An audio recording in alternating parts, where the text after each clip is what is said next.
იუსტიციის მინისტრმა ახალი სანოტარო სერვისი წარმოადგინა, კერძოდ თეატრ-ოკეანის განცხადებით ეს მომსახურება მხარეებს საშუალებას მიისცემს სასამართლო დავები ნაკლები დანახარჯით მოაგვარონ, სანოტარო მედიაცია 1 ოქტომბრიდან ამოქმედება.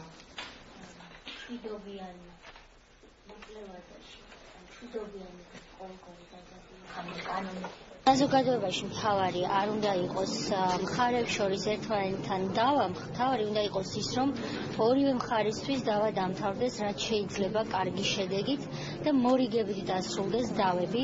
სასამართლოში სიარული აღარ დაჭირდეს ადამიანს, როდესაც მაგალითად მეზობელთან მეორე მეზობელი ჩამოუშვებს წყალს.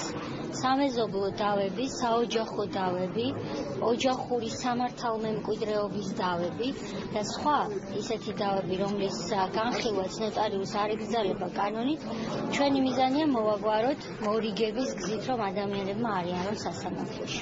სანოტარო მედიაცია ეს არის დავის გადაწყვეტის ეფექტური საშუალება, როდესაც მოქალაქეები ყოველგვარი სასამართლო დავის გარეშე მიდიან ნოტარიუსთან, ნოტარიუსი ასრულებს მედიატორის როლს ამ დავის მოგვარებაში და შესაბამისად ეს პროცესი სრულდება მორიგების აქტით, რომელიც უკვე სავალდებულოა მხარეებისთვის შესასრულებლად.